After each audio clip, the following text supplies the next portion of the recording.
जय श्री कृष्ण। आज जानकारी लेकर आए हैं दुखों के ऊपर। जैसे कि बहुत सारे साधक साधिका ऐसा बताते हैं कि उनके जीवन में बहुत दुख हैं। साधक हो, साधिका हो चाहे ना हो, व्यक्तिगत तौर पे भी अगर आपके जीवन में तकलीफें आएंगी तो आप कई बार बहुत ज्यादा चिंता करने लगते हैं।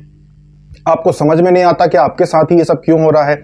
कई लोगों को ऐसा लगता होगा कि सिर्फ भगवान ने ये दुख का जो पहाड़ है सिर्फ उनके ऊपर ही डाल दिया है, हर प्रकार की समस्या ने उनको ही घेरा है। कई बार जीवन में ऐसी स्थिति भी निर्मित होती होगी जब आपको ये लगता होगा कि जिस समस्या में आप हैं उससे बाहर आने का कोई रास्ता नहीं है। ऐसे भी विचार आपके मन में आए होंगे। तो क्या करें जब आपके जीवन में समस्याएं आती हैं, जब आपको ऐसे दुख मिलते हैं जो बहुत ही ज्यादा गंभीर होते हैं और आपको अंदर तक कुरेद देते हैं कि आपको समझ में नहीं आता कि क्या करें। जब ऐसे दुख आते हैं तो आपको क्या करना चाहिए। तो सोचने और समझने की बात है कि आखिर इसका कारण क्या है, दुख क्यों आते हैं। अगर आप देखेंगे इतिहास की घटनाओं को कि क्या होता है लोगों के साथ, अगर आप देखेंगे कि किस तरीके से बार बार जन्म लेने के बाद भी लोगों के साथ क्या क्या घटनाएं हुई हैं, तो आप समझेंगे इस कर्मों के चक्र को कि कर्म और कर्म के फल किस तरीके से मनुष्य को भोगने पड़ते हैं। आपके जीवन में आने वाला हर दुख, चाहे वो दुख छोटा हो चाहे वो दुख बड़ा हो, हर दुख चाहे वो एक दिन के लिए हो चाहे वो एक साल के लिए हो, हर छोटे से बड़ा दुख आपके कर्मों का ही फल होता है। मनुष्य जब एक जन्म पाता है और लोगों के बीच में जी रहा होता है तो क्या कहता है, जब वो आस्था नहीं होती उसके अंदर देवी देवताओं के प्रति, अपने सनातन धर्म के प्रति आस्था नहीं होती, तो वो क्या कहता है कि भगवान नहीं होते, ये सारी चीजें ये हैं, ये सारी चीजें वो हैं। आस्था नहीं होती तो अच्छे कार्य नहीं करता। कोई भी गलत कार्य करने से पहले वो सोचता नहीं है और पाप करता जाता है। वो बहुत अहंकार में होता है कि भाई मैं कुछ भी कर सकता हूं मेरी इच्छा के अनुसार। लेकिन जब उसको दोबारा जन्म मिलता है और अपने ही कर्मों का फल भोगने के लिए जब उसको तकलीफें आती हैं तो फिर वो भगवान को कोसता है, अपने भाग्य को कोसता है कि देखो मेरे जीवन में कितने सारे दुख लिख दिए, इतने सारे दुख। वो सोचता है कि मुझे ही क्यों दुख दिए, वो सोचता है कि क्या मुझे मर जाना चाहिए। ये सारे जो दुख होते हैं आपके कर्मों के फल के स्वरूप ही आपके सामने आते हैं। ऐसी घटनाएं होना जो बिल्कुल आपको ऐसा लगे कि ऐसा क्यों हो गया, ऐसा तो नहीं होना चाहिए था। जिस तरीके से हमारे इतिहास की अगर बात करें तो जिस तरीके से महाभारत के युद्ध में जितने योद्धाओं की मृत्यु हुई, कब किसकी मृत्यु हुई और किस तरीके से मृत्यु हुई, ये सारे कर्म के फल के अनुसार ही था। घटनाएं जो होने वाली होती हैं, जो बड़ी घटनाएं होने वाली होती हैं, कुछ घटनाएं ऐसी होती हैं जो सामूहिक रूप में होने वाली होती हैं। इन घटनाओं के अनुसार ही मिलते जुलते कर्म वाली जो जीवात्माएं होती हैं, जिनके कर्मों के अनुसार जितने सारे लोगों को एक सामूहिक रूप से कोई घटना में शामिल होना हो, जैसे महाभारत का युद्ध था, तो कब किसकी मृत्यु होने वाली है, उनके कर्म का फल क्या होने वाला है, ये सारी घटनाएं मिलजुल कर ही फिर युद्ध जैसे आसार बनते हैं, महाभारत युद्ध जैसे। और फिर अपने अपने कर्मों के अनुसार लोगों की मृत्यु होती है। जिसने पूर्व जन्म में किसी को धोखा दिया हो उसको इस जन्म में धोखा मिलता है और उसकी मृत्यु धोखे से होती है। जिसने पूर्व जन्म में जैसे कर्म किए हो उस कर्म के अनुसार ही इस जन्म में उसके कर्मों के अनुसार ही उसको सुख और दुख मिलते हैं। हालांकि ये चीज रहती है कि आप अपने भाग्य से बढ़कर चीजों को पा सकते हैं। सुखदायक चीजें, सुख पाने वाली वस्तुओं को पाया जा सकता है आपके भाग्य से बढ़कर। आपके भाग्य में जो दुख हैं वो तो लिखे हुए हैं, वो तो आपको भोगने पड़ते हैं, उनसे आप बाहर नहीं आ सकते। और अगर आपने कोई इस जन्म में भी कोई गलत कार्य जानबूझ के किया है तो उसका भी परिणाम आप दूर नहीं जा सकता, उसको भी आप हटा नहीं सकते, मिटा नहीं सकते। कर्म का फल कुछ हद तक तो इसी जन्म में भोगना होता है और कुछ हद तक अगले जन्म में जाता है, लेकिन भोगना तो पड़ता है। कोई भी मनुष्य दुखों को नहीं काट सकता, दुखों के असर को कम कर सकता है। अगर वो आध्यात्मिक है तो वो अपने आप को इतना मजबूत बना सकता है कि उनको सहन कर सके, लेकिन फल तो भोगना ही पड़ता है। अब बात आती है जीवन में कि भाई सुखों का क्या है।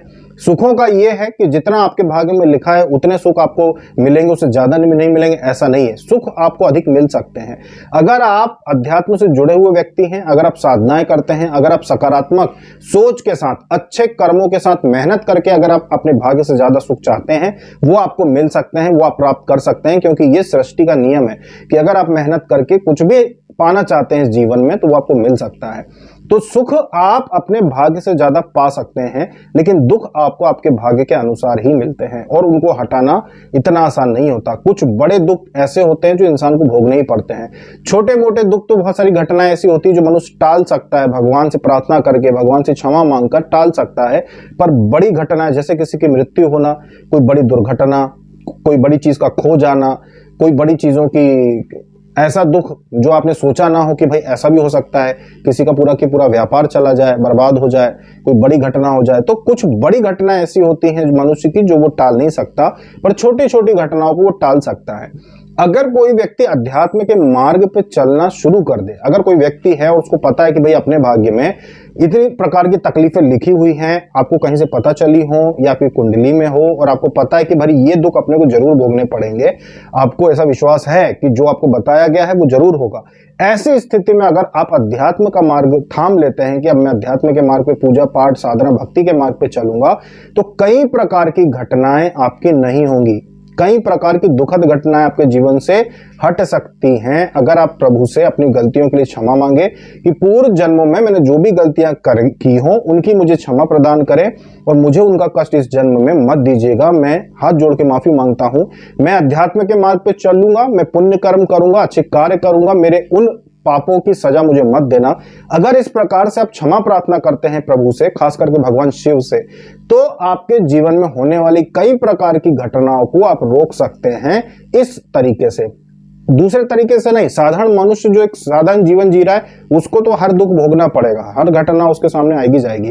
पर जो अध्यात्म का मार्ग अपना लेते हैं, का मतलब ये नहीं कि घर छोड़ देते हैं, का मतलब ये कि घर में रहते हुए ही जो पूजा पाठ भक्ति करना शुरू कर देते हैं, भगवान के ऊपर सारी चीजें छोड़कर चलते हैं, उनके जीवन में होने वाली कई प्रकार की घटनाएं होने से रुक जाती है। और ये जो घटनाएं हैं, ध्यान दीजिएगा कि ये घटनाएं वही हैं जो बहुत बड़े रूप में ना हो। जैसे किसी की मृत्यु आप नहीं रोक पाएंगे, वो तो होगी, कोई बड़ी दुर्घटना होने वाली वो भी होगी, पर छोटी छोटी कई प्रकार के दुख आपको नहीं मिलेंगे अगर आप प्रभु से क्षमा मांग लेते हैं कि जो भी गलती हुई उसके लिए मुझे क्षमा कीजिए। मुझे तो नहीं पता पिछले जन्म में मैंने क्या कर्म किए हैं, लेकिन मुझे जो दुख मिल रहे हैं जीवन में उनको देख कर लग रहा है कि मुझसे गलतियां हुई हैं, तो मैं उनके लिए क्षमा मांगता हूं शिव जी से कि मुझे क्षमा करें और इस जीवन में आगे अच्छे कर्म करके अपना जीवन बिताऊंगा। अगर आप ऐसी प्रार्थना करते हैं तो आपके जीवन में सुधार हो सकता है। ये चीजें होती हैं। तो जिनको भी जीवन में दुख आता है, ये मत सोचो कि आत्महत्या करके और आप अपने जीवन में बच जाओगे दुखों से।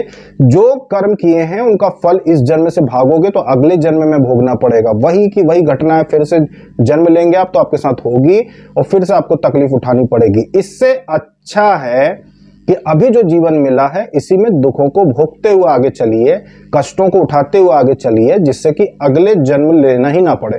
सारा की सारा हिसाब यहीं पे आपका समाप्त हो जाए, जितने भी आपको कष्ट उठाने हैं वो यहीं पे समाप्त हो जाए। इसलिए जब भी दुख मिले, तकलीफ मिले किसी भी प्रकार की, तो अपने ही कर्म फल समझकर आगे बढ़िए, भगवान में आस्था बना लीजिए, अध्यात्म के मार्ग पर चलिए, अपने घर में रहकर साधनाएं कीजिए, तो आपको दुख जो है जो मिला है वो कम होगा। साथ में आपको पता होगा कि भैया अपने ही कर्म का फल है, कोई ऐसा नहीं है कि कहीं और से आया, ये अपने ही दुखों कर्मों का फल है जो दुखों के रूप में अपने को मिलता है। और ये सभी के साथ होता है, ऐसा कोई भी नहीं है जो इनसे अछूता हो। सभी के साथ घटनाएं होती चलती हैं, सुख दुख चलते रहते हैं। तो इन बातों का ध्यान दें। जो साधक दुख मनाते हैं, बड़ी घटनाएं जो हो जाती है उनके साथ, और वो अपने जीवन को समाप्त करने तक के विषय में सोचने लगते हैं, इस बात का ध्यान रखें कि आपके जीवन का, अगर आप आध्यात्मिक व्यक्ति नहीं है, अगर आप समाज सेवा नहीं करते हैं, पुण्य के कार्य नहीं करते हैं, साधारण जीवन जीते हैं, तो आपके जीवन में घटने वाली हर घटना पहले से लिखित है कि क्या होगा, कैसे होगा, और उसी अनुसार जीवन चलेगा।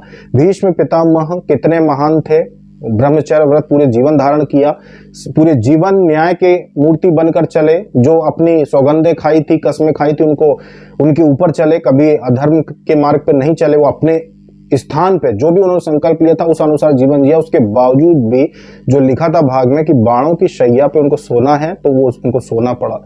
जो भी कष्ट उनके जीवन में लिखे थे, अंदर ही अंदर अंतरात्मा उनके दुखी होने के जो कष्ट लिखे थे कि तुम सब कुछ देखते हुए भी कुछ कर नहीं पाओगे और दुख आपको अंदर ही अंदर उठाना पड़ेगा। अपनी आंखों के सामने अपने बच्चों को, यानी कि अपने परिवार के बच्चों को मरते हुए भी उनको देखने का कष्ट, उनको तकलीफ में देखने का कष्ट उनको भोगना था, तो वो उन्होंने भोगा। तो जो चीजें भाग्य में लिखी होती हैं, चाहे आप साधारण व्यक्ति हो, चाहे आप कोई दूसरे लोक से आई हुई जीवात्मा हो, कष्ट जो लिखे हैं वो तो भोगने ही पड़ते हैं।